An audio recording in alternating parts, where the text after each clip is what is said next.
Hi, Greg with Mick Maintenance here. Today we're going to show you how to change out an outlet. So everybody get ready. We'll get the tools together and everything, and we will show you how to do it exactly. That we use a pair of strippers, a pair of needle nose, a pair of snips, a screwdriver, multi-screwdriver, and a tester.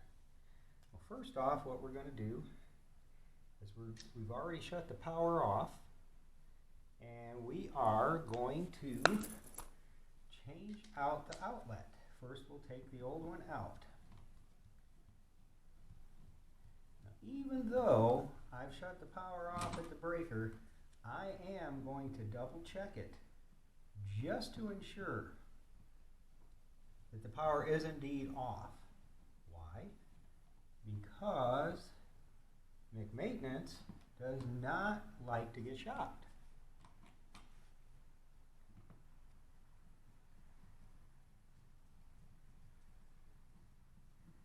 So, working on taking this one out. I always wear gloves during this because there's a lot of sharp edges and whatnot, and unless you got a really super thick skin, you're not gonna walk away from this unscathed too easy. Wear a pair of gloves that aren't going to interfere with your working. You see the silver side on this? That is going to be for your common or white wire. The way to identify that is the silver. And then this is your ground wire. And the ones over here are usually copper. These happen to be just a little darker silver, but this is where your power comes in, the black wire, the hot wire. So we're going to take and test these to make sure there's no power. And there is indeed no power. So what we'll do is we will snip these lines. I always like to restrip them for best results. Alright, and usually the first one is the ground wire here. So what I'll do is I will make a half moon area like that, so this can wrap around. If you notice, righty-tighty, lefty-loosey. So I make the circle going to the right because when I tighten this up, I'm going to pinch these here, because when I tighten this up, I don't want it to come back and try to work itself off. Alright, so there's our ground wire, simple as that. I always like to screw these screws down here so nothing's interfering, because if one of these hits the ground wire in there, it's not going to be a good deal. So we try to get that screwed down there so that don't happen. Okay, so how you pick the correct size for this particular wire. It's about this thick on the bottom. We'll go down about an inch. Grab onto that, pull it off, strip it. Do the same over here. Strip it. Alright, we're going to do the same thing. Since we got the silver side up, that's for the common wire.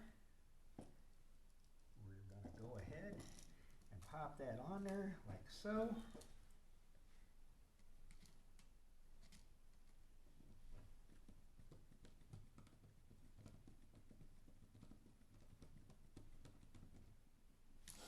I always like to use a multi-diversified screwdriver. That way you can change heads real easy and get the correct one you need.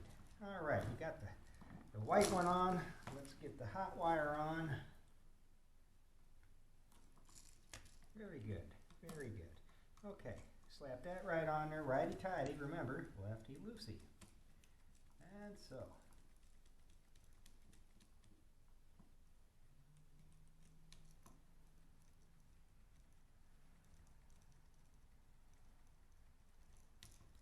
Alrighty, I always pinch them wires together so when they go back up here in the box, you can just kind of push them back there with your gloved hand.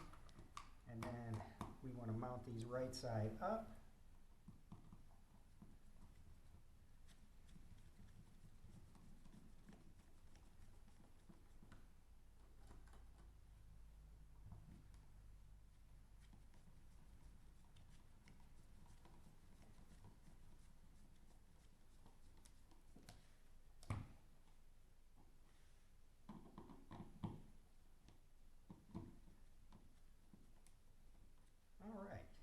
So what we want to watch and do is when we put this in, sometimes these junction boxes are a little too big for the outlets, and we have to put spacers back here so they don't push into the wall when you try to plug something in.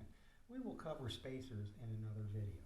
All right, it's time to turn the power back on and use our other tester to see if we wired that on. And we're going to use this plug-in tester, and it will tell you exactly how the lights shine up, if there is anything wrong with it, what it is. And what we're looking for is 2 yellow indicator lights, which we have, that shows that I have everything hooked up correctly. And in a very short amount of time, that is how you change an outlet. Come back and join us for more different lessons on things with Mick Maintenance. I'm Greg with Mick Maintenance, and we'll see you soon.